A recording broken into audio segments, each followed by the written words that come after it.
Hi everybody.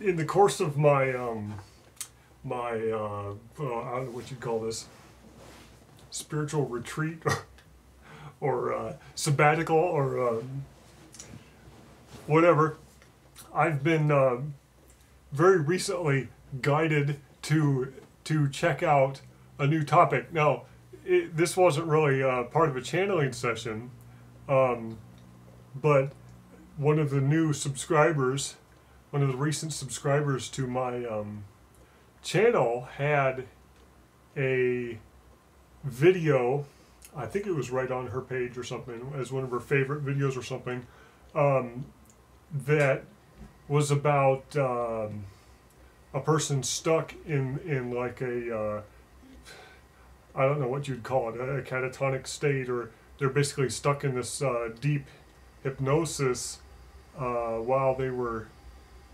sleeping, and this particular lady in the video was able to actually talk, like with muffled words. You know how kind of sometimes in your dream you try to talk and the words just can't seem to come out very clearly and stuff. Well, this lady was actually able to answer questions and carry on a conversation with her husband while she was stuck in this state, and they had a special term for what it was called. And I suppose as part of my background work for this video, I should have looked all this up again so it was fresh in my mind, but obviously it must not have been that important. But I will, rest assured, I will look things up and put some pertinent links in the information section for this video for those of you who want to find out more, because this led me to a whole topic. Because as you would assume, this is a well-known phenomenon in the field of psychology, so they have terminology for it and all this stuff, but what it led me to, and I can't remember the exact sequence of what I read when. What it led me to was the topic of out-of-body experiences, or OBEs. Actually, this is a, as it turns out, this too is a whole field with its own following, and I don't know, yet another one of these things where I lived my whole life up to this point assuming that here's a topic that almost nobody can really do, you know, a activity that almost no one can participate in except for very, very highly advanced spiritual entities. And then I've come to find out there's this whole like area of interest about it. There's with a whole following of people and all kinds of individuals with who apparently do out-of-body experiences, and they have seminars where they teach other people how to do it, and there are books about it, and there's just this flood of information starts coming through. And I don't know, I think the reason I thought that astral travel was so rare was because I hadn't come across any first-hand accounts of it, very many, if at all. You know, in Theosophy there were hints about it, but I haven't read enough Theosophy to get any first-hand accounts. It seemed like they were just telling about information, like the book by Charles Leabeater on thought forms. It seemed like he was talking about information that one could only glean by actually visiting the astral plane and being there, but there was no claim that the authors had done that. They just beat you over the head with this information. And I think probably the core reason why I assumed that this was so rare was probably because of how the topic has been handled by the deep trance channels that I've read. Paul Solomon has a couple readings for a guy who is trying to learn how to astral travel, and it sounded like, in the reading, it sounded like this individual was one of the most advanced people Paul Solomon had given a reading for, and I think in the same reading or related readings for this guy, Paul Solomon had said that this individual was also going to be capable of doing the deep trance channeling and stuff, deep trance meditation channeling. Man, I've got to clean up my terminology here, because I've noticed on YouTube there's people who talk about deep trance channeling and characterize themselves as deep trance channels, and they're sitting there maybe even with their eyes open, you know, sitting up obviously doing what I would call the conscious channeling kind of thing, but whatever. I'm sure the terminology will get cleaned up as time goes on, probably long after I'm dead and gone, but oh well. So Paul Solomon, it seemed like it was something very difficult in this really esoteric kind of skill, leaving your body, with having your astral body or your spirit or whatever you call it leave your body. And what really made me think for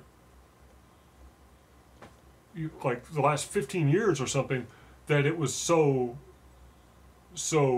advanced a skill, was that in the Casey readings, when they asked Edgar Casey, like the first time, how he got this ability in all of his lifetimes, how did he, what was the thing way back that enabled him to be this advanced spiritual person that did all these things as Ra-Ta in Egypt and other lifetimes, and then here in the incarnation as Edgar Casey, to be able to be this deep trance meditation kind of channel. And the answer was really fascinating. The information said that in a far, far distant past lifetime on this earth, I believe it was on this earth, Casey he lay dying on a battlefield amongst the countless other mortally wounded and or dead combatants in this battlefield. And here was Casey, and apparently he was wounded enough that he couldn't get up and get away, but it wasn't enough that he was going to like die in a few hours, so he apparently lived for 2 or 3 days before he eventually, I guess, died of thirst or something. And he was apparently in tremendous pain the whole time, as you could imagine. So the information said that in the course of this time, Casey eventually figured out how to leave his body without dying, but leave his body just to get away from the pain. And that skill of being able to leave the physical flesh and then come back, that skill was a turning point, like the real key event in Casey's past that enabled him then in subsequent lifetimes apparently to do this, to act as this channel, the deep trance meditation kind of channel, what I would consider the ultimate kind of channeling. Supposedly it's the kind where the information coming through is the purest, and as we've heard from Ross Peterson and things, apparently there are levels to this even among the deep trance meditation channels, and Casey was like the deepest so far, or among the deepest or something, enabling the purest, apparently, most direct, unperturbed type of communication. And that definitely was characterized as astral travel, as an out-of-body experience when they're talking about Casey. So I figured, oh, well, that must be something just, incredibly advanced to be able to do that. So I didn't even look. It didn't even occur to me to look out there to see who was doing such things, or if there were people looking into it or anything.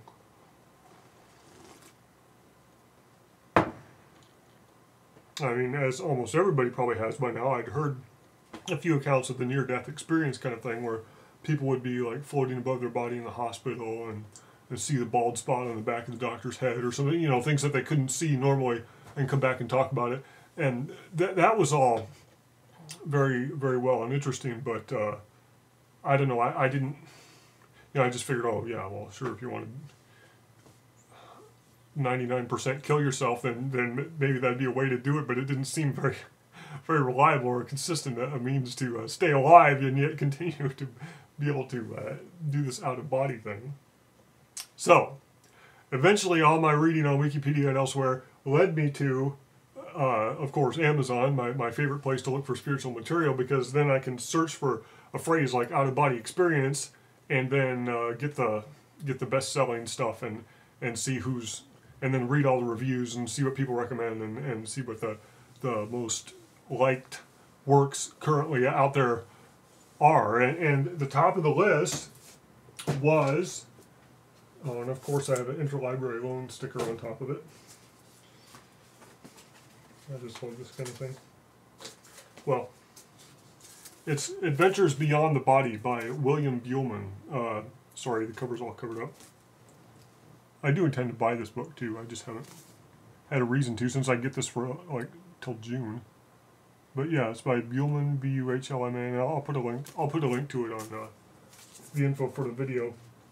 And first of all, the book is fantastic, and this isn't the only book I found on it. I also, when I went to the library to order this one on Interlibrary Loan, they did have this. This was the only book, aside from the stuff by Sylvia Browne, this is the only book they had on anything relating to out-of-body experiences. It's Astral Travel for Beginners by Richard Webster. Get his picture here. He's got a great picture. Doesn't he look like a nice guy? Anyway, so an uncannily friendly kind of guy, a guy who, if he was smiling at you like that, you'd be like, ah, and run away screaming. But no, it just seems, I don't know, hypnotism people like freak me out.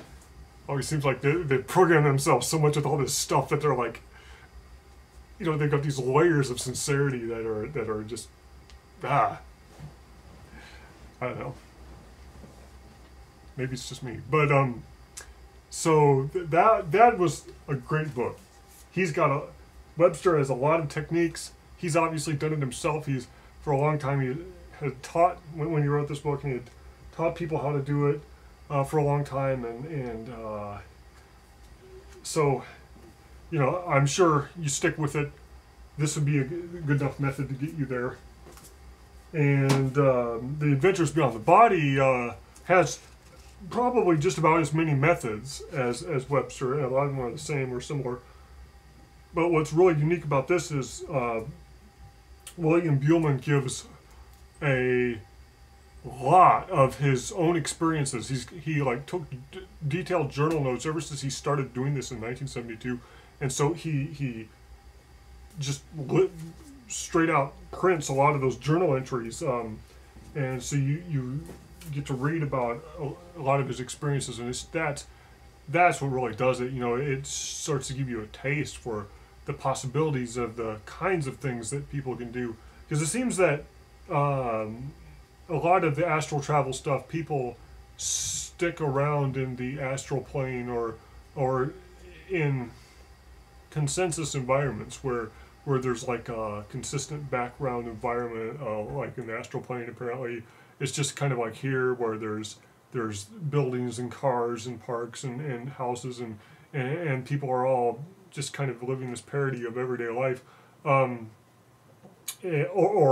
different types of civilizations, but in various places, but still those types of environments. And Buhlman he did his fair share, obviously, of visiting those types of places too, but he really seemed driven to keep going beyond, keep going deeper and deeper. How, you know, he figured out early on how to change his rate of vibration, which is exactly what Paul Solomon talks about a lot. Change his rate of vibration to several different degrees, and keep raising it to several different levels, and each level enabled him to have a different type of experience in different types of environments, and interact with more and more advanced spiritual beings, and get more and more intensely uplifting spiritual experiences and stuff, and boy, it's really an incredible read.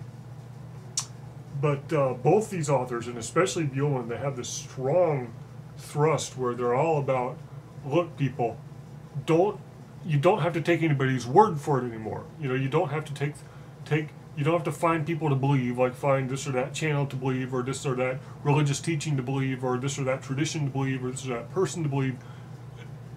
They're like, the time for that is over. They're like, now is the time where you can go yourself and see whatever you want to see. You know, if you want to get all those questions answered, see what kind of a heaven there is really out there, or are there different heavens that the various people from the various religions have kind of created for themselves, and is there stuff beyond that? Is there really this, you know, any question you've got, it can be answered. the information is out there, and they're saying, look, you can just, all you got to do is learn how to do this, learn how to leave the body, and then master some of these skills about how to visit various types of places, and so they're really encouraging anyone and everyone to master this skill. They seem very confident that they can do it. They both claim that they've taught myriad individuals how to achieve out-of-body experiences, individuals from every walks of life that had no inclination or abilities of any kind to do with meditation or hypnosis or channeling or anything like that.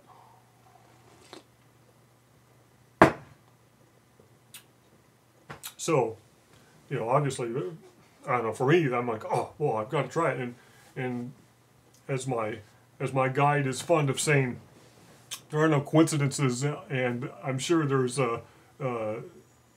this was the time, in whatever plan there is for my personal path that I'm going along here, this was the time I was supposed to read about this stuff. Oh, and I left those upstairs. I also ordered the CDs. See, this book by Buhlman was written in '96, and in 2010, last September, he just came out with this. He's got a great website and stuff. I'll put up a link to that. But he came out with this like 6 CD set where it's basically a seminar. It basically apparently mimics the seminars that he gives, but it's for everyone who can't attend the seminars in CD-ROM format. So you, in the comfort of your own home, you can sit there and listen to him talk about his various experiences and the topics. So a lot of the information is the same as what you'd read in the book. But there is a lot of new information too, probably because he's had a lot longer to continue to explore and learn about this topic and teach about it. And then there are several guided meditations.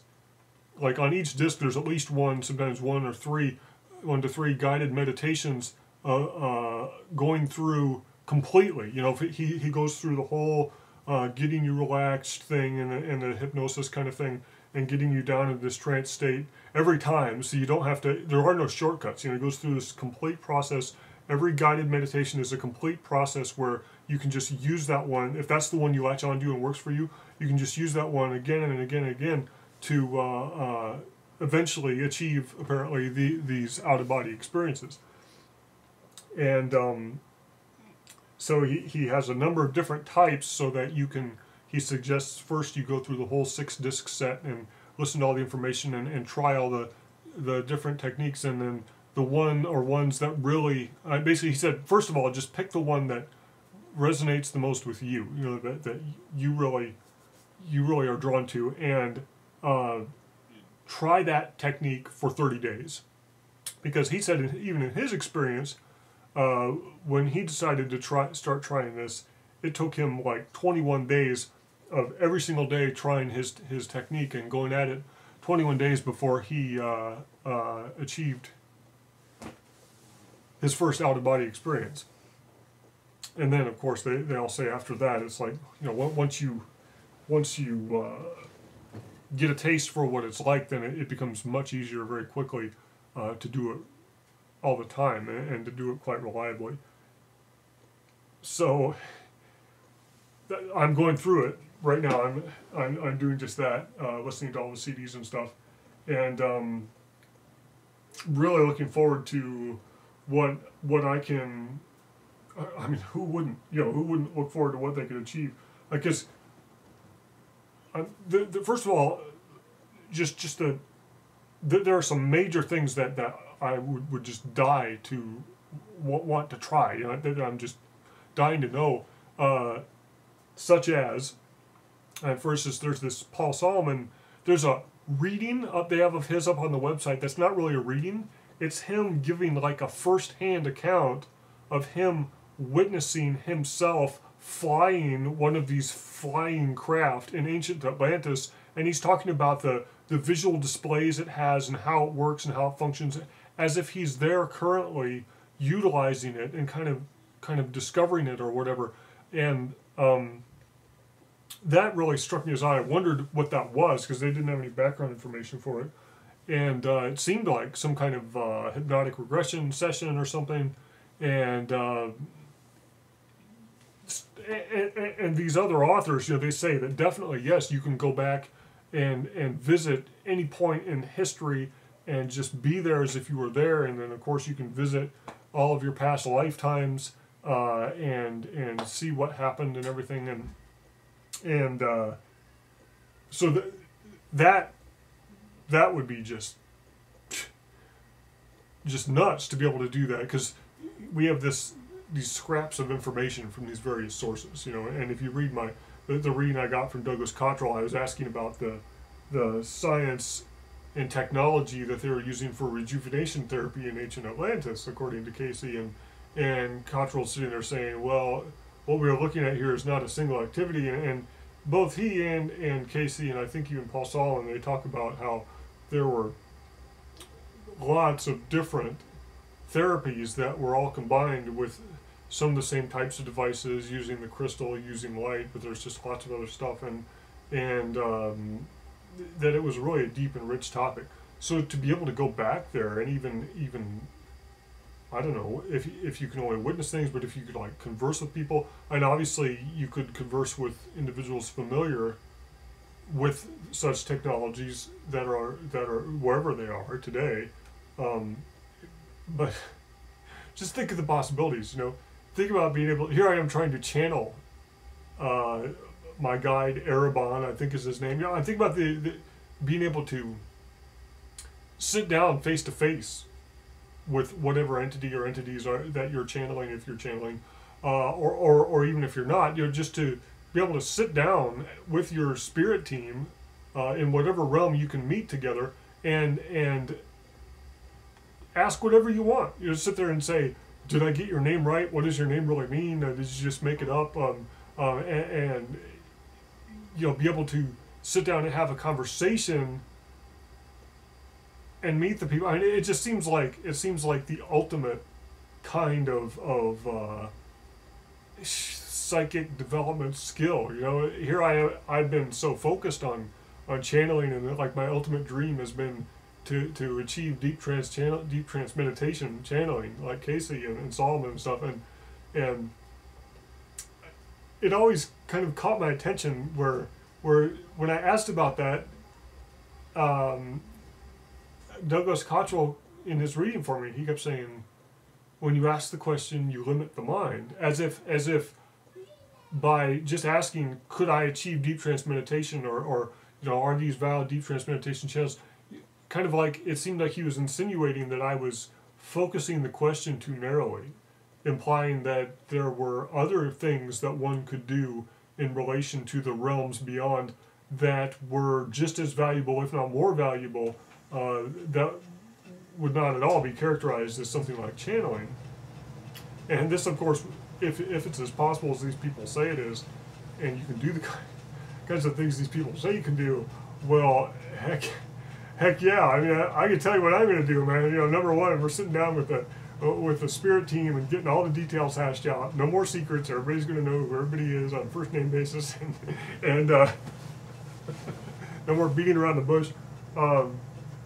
And of course, I'm sure that this stuff would greatly help me with the channeling. Because now, when I'm learning now to do the conscious type of channeling, it's always this thing where there's so many limitations. It's like it seems like you get anything that emotionally works you up at all, and you completely lose it. You have no idea what they're trying to say anyway, because your own stuff is just in the way, and so it seems like the only thing that I can channel about is stuff that is really familiar territory, and I'm not. It's not something that's really going to get me emotionally riled up, and of course anything where I don't know the information, I immediately get emotionally riled up because I'm like, oh my God, am I going to get this right, or is it all BS? And then boom, it's gone. So I think it would greatly help. I know it would, to be able to sit down and talk to Erebon, like the one I've been channeling, and get answers to his questions, and then come back and try to channel, and I'm sure he would have lots of suggestions on how I could channel better, and And these guys, they all say that your other abilities in all these other areas are going to be greatly enhanced by just by the virtue of the fact that you are doing the out-of-body experience thing.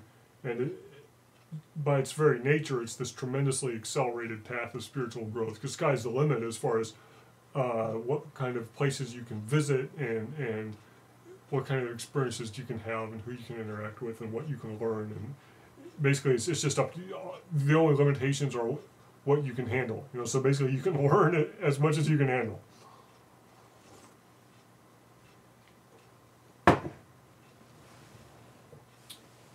But then the next things I want to do are like about the Urantia book, the Urantia movement, because this, of course, just drives me crazy. There's all these like claims that, oh, Mondronson is here, no, he's not here, and to be able to go there and first of all discover firsthand, is there really a celestial administration? Are things as organized, number one, as portrayed in the Urantia book? And if they are, on what level? You know, how all-encompassing is that organization? Is it just its own little society with its own little cult followings of people, and there's this whole other, all these other realms of experience beyond it that have nothing to do with that hierarchy and administration? Or is it really as all-encompassing as it seems to be portrayed in the Urantia book? And if it is, if the celestial administration, going all the way back to paradise, and the whole system of advancement through the various worlds is really the way it's portrayed in the Urantia book, then there's a lot of questions I want to know. It's like, you know, why aren't these other out-of-body experience people telling us about these places? Is it just because they don't even know to look, or you know, and what really does happen when you die? How come the whole reincarnation thing, you know, what's up with that?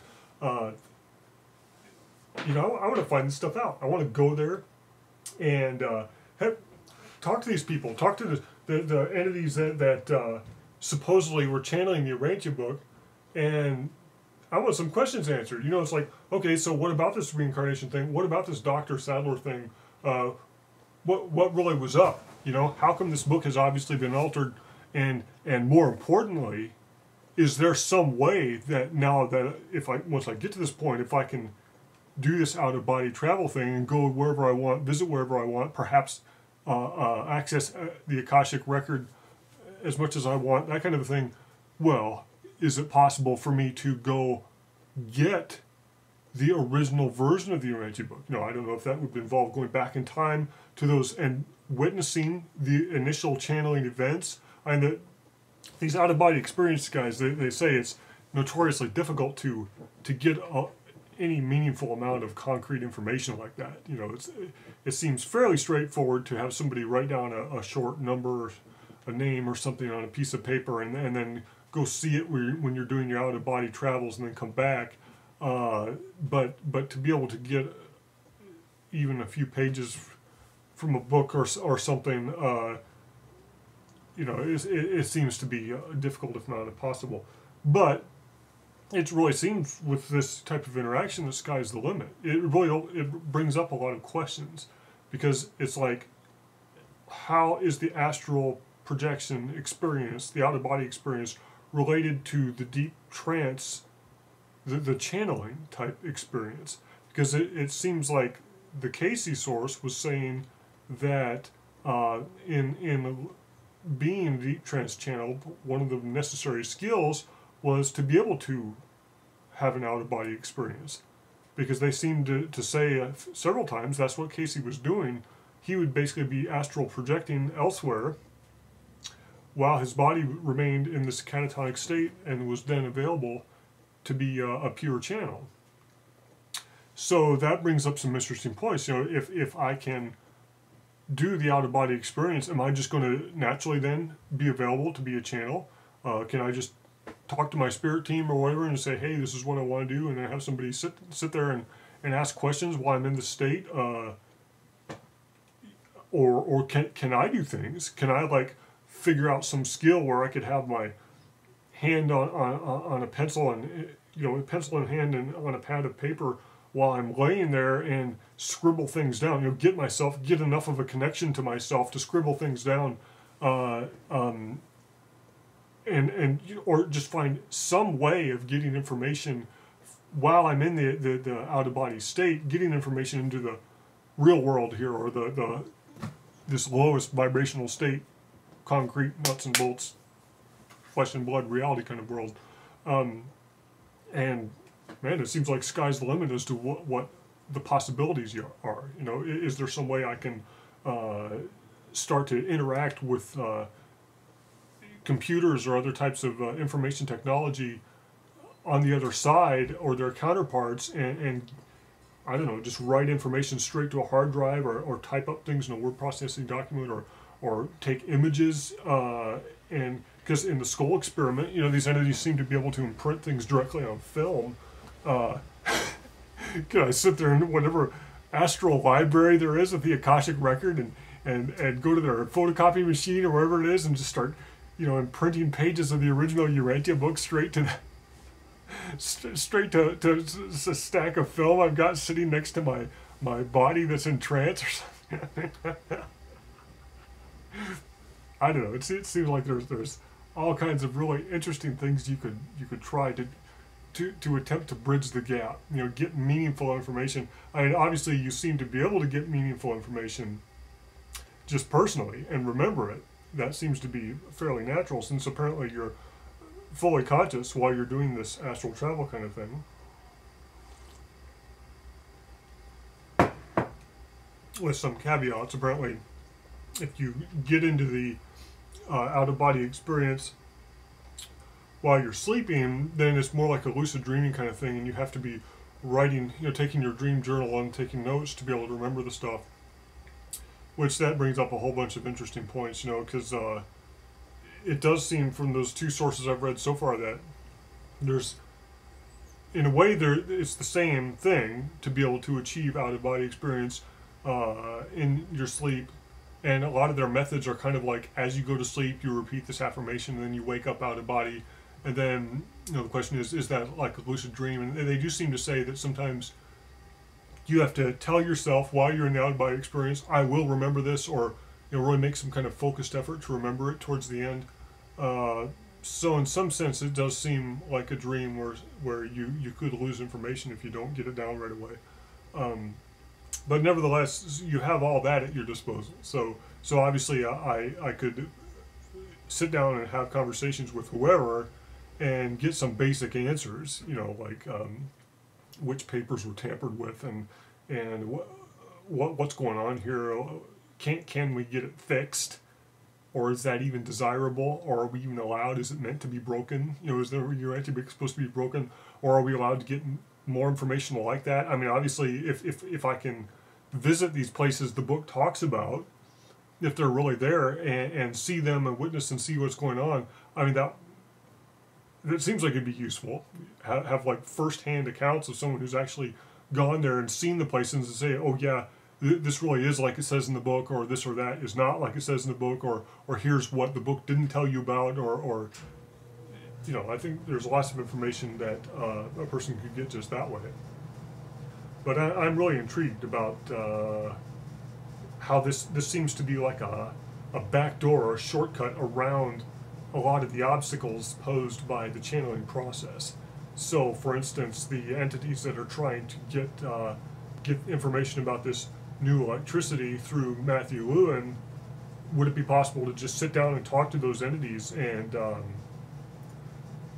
look at some diagrams and keep coming back again and again and working with them directly on the technology, and then, you know, going back and reading up on topics or trying things myself, and then going back and talking to them and doing this back and forth kind of thing.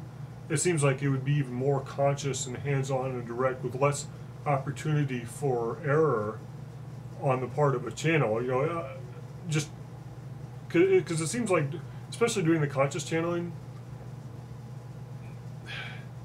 I don't know, it seems like you're never really confident that what's coming through isn't majorly clouded by your own subconscious mind. And in fact, you know it is, because they've said that that's like what the process entails, is them giving you this telepathic imagery or whatever, but you're still translating it through your own thought world, you know, your own framework and ideas about what the world is like and everything. So I mean, I do realize to a certain extent that happens when you just sit down and talk to people, even here. What you get from the conversation is largely colored by your own perspective, but it seems like in a conscious exchange, there's a lot more opportunity for being taught new ideas, having your misconceptions corrected, as long as you're open to it, you know. And as I consider myself to be a relatively open-minded individual, I would relish the opportunity to get my own record set straight on whatever topic. That's one of the major draws getting me there in the first place is being able to witness things or talk to people that actually know these things, just in a very straightforward fashion. No more beating around the bush and playing all these games that we seem to be playing just to get whatever shreds of information we can from the realms beyond, you know. So, wow, yeah, definitely something I am wholeheartedly set on doing. I'm still, of course, doing these other methods, the light body course, and I've kind of scaled back. It seems like I'm just using my ability to assimilate these major life changes as they happen to me. Yes, there's a lot of changes kind of going on in my life. And as much, you know, it's like once I'm ready for more, once I've kind of assimilated what's happened and I'm ready for more, then I do more of the exercises and things from the Awakening Your Light Body course by Orrin and Dobbin. But other than that, boy, I've got this double and soon to be triple whammy going on apparently, because they say that as you start channeling, that's going to open your life to just a whole bunch of rapid changes, accelerated spiritual development manifested through all these different life changes, and then doing something like the light body course is supposed to, you know, contribute just as much to those types of changes. And then these guys are saying doing the out of body experience type thing is supposed to contribute more. So, but so I'm still doing it all. I haven't been doing channeling as much. I'm doing channeling, I don't know, maybe once a week or something. Just as I feel led to dive in and do it, I'll do some channeling. But I'm definitely still doing that, still doing the Awakening Your Light Body course, and now I'm very dedicated to doing these exercises for the out-of-body experience. It seems like something where it's not really to your benefit to sit down for 8 hours a day and try exercises or keep repeating techniques. They really seem to be consistent, these teachers, in saying that your best bet is to just do one of these sessions. You know, they take anywhere from 15 minutes to 45 minutes or whatever. Do one of these sessions every day, and that's all you really need. And just keep doing them every day. The key thing is to keep doing them every day. And they all say, you know, you do it for like a month or two, and you're going to have it, based upon their experience with thousands of individuals. If you're anything like most people, by the time 30 to 45 days has gone by, you're going to be doing this. So as long as you have the persistence, you know, and they both definitely say half-hearted effort yields half-hearted results, and like anything. But what seems to be important then is just your dedication and consistency, kind of like what the various channels say about meditation and stuff too. So it's not, I don't think it hasn't proven to be any major problem to do all these things at once. So I guess I'll just keep people posted, and certainly once I've had any kind of breakthrough, or once I'm actually doing the out-of-body thing and going places and seeing things, well, I'll definitely feel like sharing those, I'm sure. So be prepared for more videos about that as well. And until then, if you feel at all inspired, definitely check out some of this material. I'll try to get all the relevant links in the information section for this video. So if you go there, happy astral traveling. Maybe we'll meet on the other side.